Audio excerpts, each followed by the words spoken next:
अन्न की पवित्रता। सेठ और साधु की खीर। एक बार एक सेठ था जो अनाज का व्यापारी था। एक दिन उसकी जान पहचान सरकारी गोदाम के मुंशी से हो गई। मुंशी ने लालच में आकर कहा, सेठ जी, मैं आपको बढ़िया बासमती चावल आधी कीमत पर दिला दूंगा, बस किसी को बताइएगा मत। सेठ मान गया। अब उसे चोरी के बासमती चावल बहुत सस्ते में मिलने लगे। धीरे धीरे वह धनी तो बन गया, लेकिन भीतर कहीं उसे लगता, इतना पाप कर रहा हूँ, कुछ धर्म कर्म भी करना चाहिए।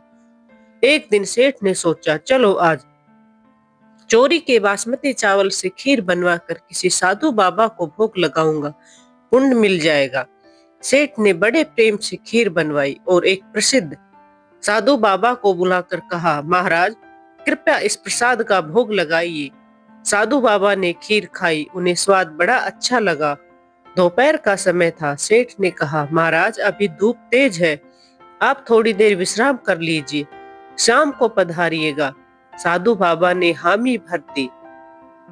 सेठ ने वह कमरा उन्हें दे दिया जिसमें लाखों रुपए की नोटों की गड्डियां रखी थी। सावधानी के लिए उन पर चादर डाल दी। साधु बाबा आराम करने लगे।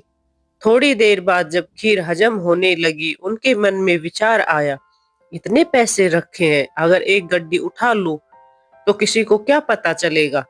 मन के बहकावे में आकर उन्होंने एक गड्डी उठा ली और झोली में रख ली। शाम को सेठ को आशीर्वाद देकर साधु बाबा चले गए। दूसरे दिन सेठ ने जब रुपए गिने तो एक गड्डी कम निकली।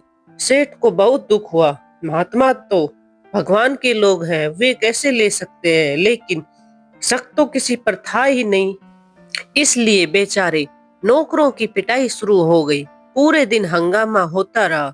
शाम होते होते साधु बाबा फिर आ पहुंचे। उन्होंने झोले से एक गड्डी निकालकर सेठ को दी और कहा, नौकरों को मत मारो सेठ, गड्डी मैं ही ले गया था। सेठ चौंक उठा, महाराज, आप क्यों लेंगे? जरूर किसी नौकर ने भयवश आपको दे दी होगी और आप उसे बचाने आए हैं।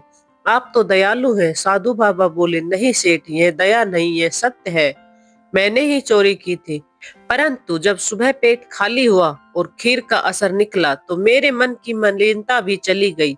तब मुझे होश आया, अरे मैंने क्या कर डाला, इसलिए मैं तेरे पैसे लौटाने आ गया। सेठ अवाक रह गया। बाबा ने आगे कहा, सेठ, सच सच बता, यह खीर तूने किस चावल से बनवाई थी?